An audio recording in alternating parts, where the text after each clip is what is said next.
ఏదైతే భారత ఎన్నికల సంఘం ఆధ్వర్యంలో మన రాష్ట్రంలో నిర్వహిస్తున్నటువంటి స్పెషల్ ఇంటెన్సివ్ రివిజన్ సంబంధించి ఈ ప్రెస్ మీట్ పెట్టడం జరిగింది. ఈరోజు 31 జూలై 2026 ముసాయిదా జాబితా పబ్లిష్ చేసే రోజు కాబట్టి ఈరోజు మీడియా మిత్రుల ద్వారా ప్రతి ఒక్క ఓటర్కి కూడా ఈ ముసాయిదా జాబితాని ఈరోజు పబ్లిష్ చేస్తున్నామనేది కూడా మీ ద్వారా తెలియపరుస్తున్నాము. మీ అందరికీ తెలిసిందే, ఎస్ఐఆర్ స్టార్ట్ అయిన దగ్గర నుంచి కూడా ప్రతి ఒక్క యాక్టివిటీని, ముఖ్యంగా బిఎల్ఓల తాలూకా డోర్ టు డోర్ క్యాంపెయిన్ కానీ, బిఎల్ఓ బిఎల్ఏ మీటింగ్స్ కానీ, నియోజకవర్గ స్థాయిలో ఈఆర్ఓ జరిగినటువంటి పొలిటికల్ పార్టీ మీటింగ్ కానీ, జిల్లా స్థాయిలో డిస్ట్రిక్ట్ ఎలక్టరల్ ఆఫీసర్గా నేను నిర్వహించినటువంటి పొలిటికల్ పార్టీ మీటింగ్ కానీ అన్నీ కూడా క్రమం తప్పకుండా అత్యంత ట్రాన్స్పరెంట్గా ఎటువంటి డౌట్ లేకుండా మనము నిర్వహించడం జరిగింది. చాలా పకడ్బందీగా కూడా డోర్ టు డోర్ క్యాంపెయిన్ నిర్వహించడం జరిగింది. అది చేసిన తర్వాత మనం ఈరోజు ఈ ముసాయిదా జాబితా అనేది సిద్ధం చేసి పబ్లిష్ చేస్తున్నాం. మనం చూసుకున్నట్టయితే తిరుపతి జిల్లాలో ఎస్ఐఆర్ కంటే ముందు మనకి మొత్తం ఓటర్ల సంఖ్య 17,69,429 ఉన్నింది. డోర్ టు డోర్ క్యాంపెయిన్లో భాగంగా మనము గుర్తించినటువంటి ఆబ్సెంట్, షిఫ్ట్, డెత్, డూప్లికేట్ కేసులని అన్నిటినీ మనము సపరేట్ లిస్టుగా చేసి అవి సుమారుగా 2,87,826 వచ్చున్నాయి. ఈ absent, shift, death and duplicate list మనకి ఎవరైతే ఎన్యూమరేషన్ ఫామ్స్ తిరిగి ఇవ్వలేకపోయారో వాళ్ళకు సంబంధించినటువంటి నంబర్స్ ఇవి. అదేవిధంగా ఎన్యూమరేషన్ ఫామ్ తిరిగి ఇచ్చిన వాళ్ళు 14,81,603. వీటిలో చూసుకున్నట్టయితే ఎన్యూమరేషన్ ఫామ్స్ తిరిగి ఇచ్చిన వాటిల్లో కూడా ఈ 14,81,603లో మనకి 1,62,230 ఇంకా మ్యాపింగ్ ప్రక్రియ పూర్తి కాలేదు. పూర్తి కానప్పటికి కూడా వాళ్ళని మనం ముసాయిదా జాబితాలో చేర్చడం జరిగింది. ఇప్పుడు మనం చూసుకున్నట్టయితే 3 కేటగిరీలు.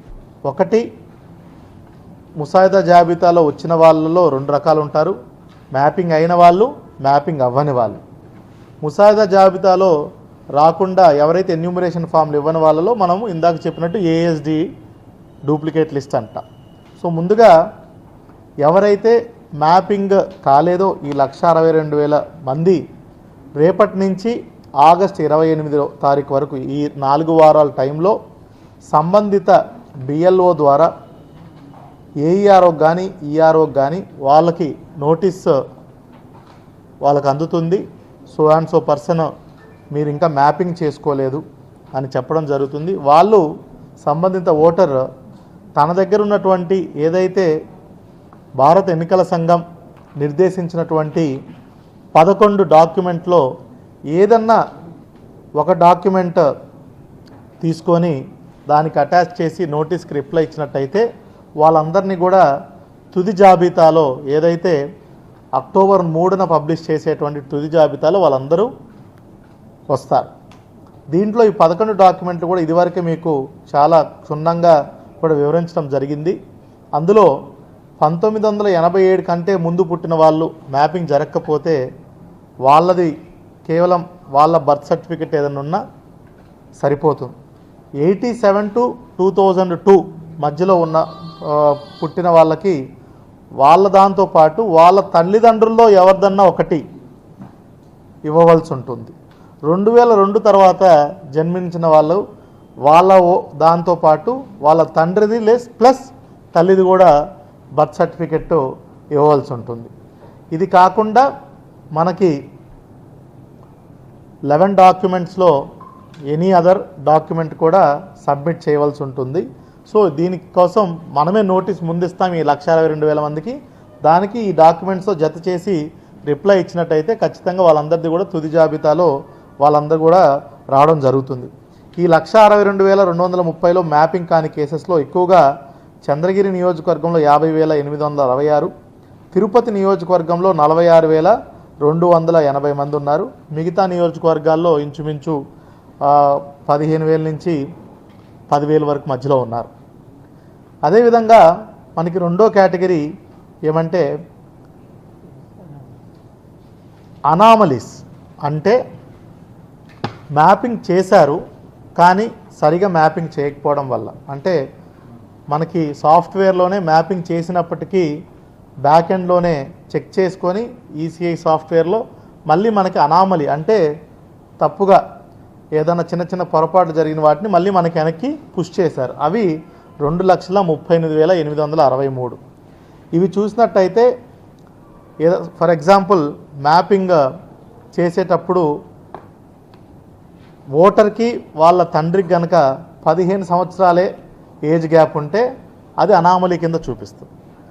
అదేవిధంగా ఇద్దరు అన్నదమ్ములై ఉండి వాళ్ళిద్దరి మధ్య ఏజ్ గ్యాప్ 11 నెలల లోపు ఉంటే వాళ్ళది కూడా అనామలీ కింద చూపిస్తుంది. ఇట్లా ఒక 10 డిఫరెంట్ కేటగిరీస్లో అనామలీస్ అవి సాఫ్ట్వేర్ పట్టుకొని మళ్ళీ మనకి అది వెనక్కి పంపించడం జరిగింది. అది 2,38,863 ఉన్నాయి. 13% అనామలీ ఉంది. ఇది స్టేట్ యావరేజ్ అనామలీ పర్సంటేజ్ 18% ఎంతో ఉంది. మనది కంపారిటివ్లీ మనకి చాలా తక్కువగానే ఉంది. సో అవి అనామలీస్ కూడా మనము నోటీస్ ఇవ్వడం జరుగుతుంది. దానికి కూడా మ్యాపింగ్ ఎట్లయితే నో మ్యాపింగ్ వాళ్ళు ఇచ్చారో దీనికి కూడా వాళ్ళు సంబంధిత డాక్యుమెంట్ ఇచ్చినట్టయితే వాళ్ళందరిది కూడా తుది జాబితాలో మనము వాళ్ళని చేర్చడం జరుగుతుంది. ముఖ్యంగా ఇంకోటి చూసుకోవాల్సింది ఏంటంటే ఇప్పుడు ప్రతి ఒక్క బిఎల్ఏ కూడా ఏదన్నా అబ్జెక్షన్ కానీ ఏదన్నా క్లెయిమ్ కానీ ఇవ్వాలనుకుంటే కేవలం రోజుకి 10 చొప్పున మ్యాక్సిమం ఆఫ్ 30కి మించి బిఎల్ఏ ఇవ్వకూడదు. ఒక బిఎల్ఏ మ్యాక్సిమం 30, అది కూడా ఒక రోజులో 10 దాటి ఇవ్వకూడదు. అది కూడా దయచేసి అందరు కూడా నోట్ చేసుకుని కోరుతున్నాను. అదేవిధంగా మనం చూసుకున్నట్టయితే ఈ ఏఎస్డిడి లిస్ట్ ఏదైతే 2,87,826 ఓటర్లు ఉన్నారో absent, shift, death, duplicate voters వాళ్ళకు సంబంధించి కూడా వాళ్ళు అబ్జెక్షన్ వాళ్ళు ఇవ్వవలసి ఉంటుంది. మేము ఆల్రెడీ సో అండ్ సో ప్లేస్లో ఉన్నాము, మాకు ఇది ఉంది, ఏదన్నా ప్రూఫ్ ఇస్తే దాన్ని సంబంధిత నియోజకవర్గ ఎలక్టరల్ రిజిస్ట్రేషన్ ఆఫీసర్ వాళ్ళు ఇచ్చినటువంటి అబ్జెక్షన్ అదేవిధంగా డాక్యుమెంట్స్ని పరిశీలించి స్పీకింగ్ ఆర్డర్ ఇస్తారు. ఎస్ఆ నో అనేది చెప్పడం జరుగుతుంది. ఎందుకు ఓటర్ లిస్ట్లో చేర్చాలి లేదంటే ఎందుకు ఓటర్ లిస్ట్లో చేర్చకూడదు అనేది కూడా డీటెయిల్డ్ రీజన్స్తో ఈ ఏఎస్డిడి లిస్ట్కి సంబంధించి సంబంధిత ERO/AERO కూడా ఇవ్వడం జరుగుతుంది. సో ఇప్పుడు చూసుకున్నట్టయితే మనకి ఈ ఏఎస్డిడి లిస్ట్లో అంటే ఏదైతే ప్రస్తుతానికి ముసాయిదా జాబితాలో రాలేదో ఈ 2,87,826లో చూసుకుంటే తిరుపతి నియోజకవర్గంలో 90,882, చంద్రగిరి నియోజకవర్గంలో 50,273, వెంకటగిరి నియోజకవర్గంలో 36,497, శ్రీకాళహస్తిలో 32,836, సూళ్ళూరుపేటలో 27,946, రైల్వే కోడూరులో 26,047, సత్యవేడులో 23,345. సో ఈ లిస్టులు కూడా సపరేట్గా బిఎల్ఓ దగ్గర ఉంటాయి. ఇవన్నిటిని కూడా సంబంధిత బిఎల్ఏ మీటింగ్లో ప్రతి ఒక్కటి కూడా ఇది చదివి వినిపించి వాళ్ళ దగ్గర ఆల్రెడీ సలహాలు సూచనలు తీసుకొని వాళ్ళకు కూడా ఓకే అన్న తర్వాత వాళ్ళ సంతకాలు కూడా సేకరించి ఫైనలైజ్ చేసినటువంటి లిస్ట్ ఇది absent, shift, death, deletion. So ఎక్కడ కూడా ఎవరు అపోహ పడాల్సిన అవసరం లేదు. తెలియక ఓట్లు తొలగించారనేది అసలు లేనే లేదు. అన్నీ కూడా ప్రతి ఒక్క బూత్ లెవెల్లో ఆయా booth level officers, booth level agents కూర్చొని తయారు చేసినటువంటి లిస్టులే. సో దీనికి సంబంధించి కూడా ఎవరికైనా అబ్జెక్షన్ ఉంటే ఖచ్చితంగా వాళ్ళందరూ కూడా సంబంధిత బిఎల్ఓ ద్వారా ఏఈఆర్ఓ గారికి కానీ ఈఆర్ఓ గారికి కానీ మా ఓటిలాగా ముసాయిదా జాబితాలో రాలేదు, కానీ మేము ఇక్కడే నివసిస్తున్నాము, మాకు ఈ సో అండ్ సో ప్రూఫ్ ఉంది ఇదని కూడా రాసి ఇచ్చినట్టయితే ఖచ్చితంగా స్పీకింగ్ ఆర్డర్ దాని తగ్గట్టు ఈఆర్ఓ పాస్ చేయడం జరుగుతుంది.